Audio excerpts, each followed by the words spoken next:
বাইতুল মুকাদ্দাসের ভিতরে পৌঁছে যায় আল্লাহ নবীকে জিজ্ঞাসা করে আল্লাহ নবী যদি হুকুম দেয় তাহলে আবু বকরের মাজার মুকাদ্দাসটা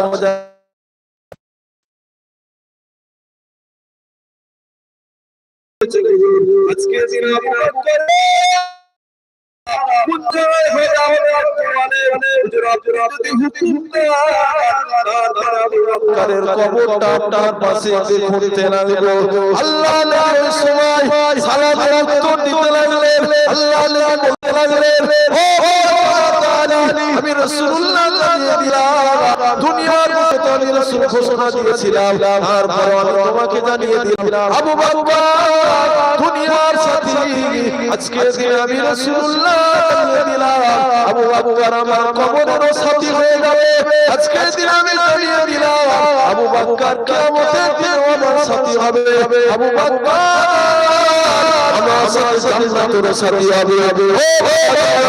আমি রাসূলুল্লাহ জানিয়ে দিলাম আবু বকরের মাজার মুকাদ্দাসটা কবর আমি রাসূলুল্লাহ পাশে ছিলাম বলবেন না কোথা থেকে আওয়াজ নবীর দরবার থেকে আওয়াজ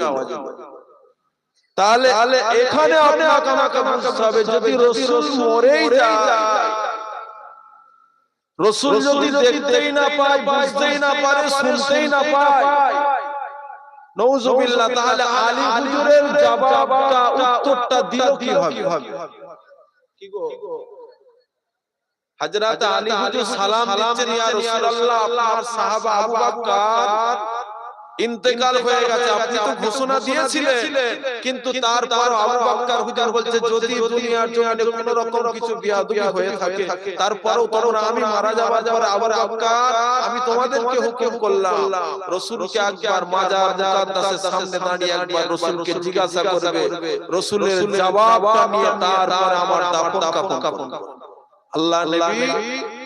দরবারে গেলেন আলী হুজুরকে আল্লাহ নবী পরিষ্কার জানালো দুনিয়ার সাথে আবু বকর আমি রাসূলুল্লাহ কবরের সাথে আবু বকর আমার সাথেই থাকবে আমারই পাশে দাফন করে দাও রে বলবেন না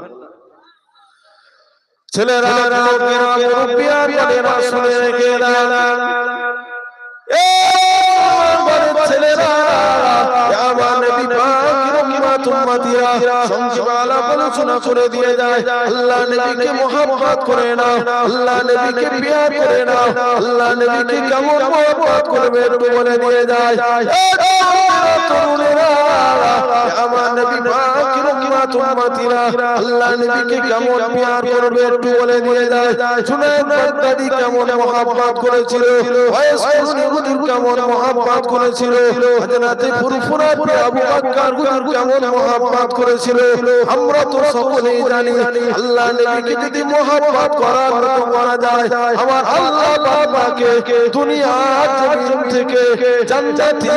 বানিয়ে দেবে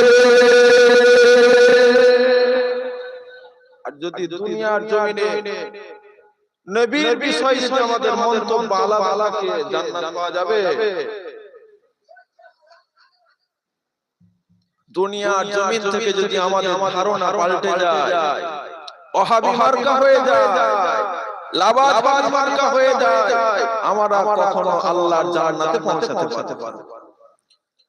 একজন ব্যক্তি কাবা তাওয়াফ করছে অপর এক বান্দা সে দেখছে পাশ থেকে সবাই তেলাওয়াত করছে আল্লাহুম্মা লাব্বাইক লা শারীকা লাক লাব্বাইক ইন্নাল হামদা ওয়ান নি'মাতা লাকাল মুলক লা শারীকা লাক সবাই তেলাওয়াত করছে কিন্তু একজন ব্যক্তি দরুদ শরীফ পড়ছে ওই ব্যক্তিটাকে জিজ্ঞাসা করছে কাবা তাওয়াফ করছে ওই ব্যক্তিকে জিজ্ঞাসা করছে কি ব্যাপার সবাই তো কাবা তাওয়াফের দোয়া পড়ছে আর আপনি দরুদ পড়ছেন কাবা এটা দোয়া নয় বলল আপনার জন্য ওটা কিন্তু আমার জন্য আমার কাছে যথেষ্ট দরুদটাই আমার কাছে যথেষ্ট হয়ে গেছে জোরে বলেন সুবহানাল্লাহ জিজ্ঞাসা করা হলো কেন সবাই কাবা শরীফকে সামনে দেখে আল্লাহর কাছে বলছে লাব্বাইক আল্লাহুম্মা লাব্বাইক আল্লাহ আপনার বান্দা হাজী আর আপনি দরুদ পাঠ করছেন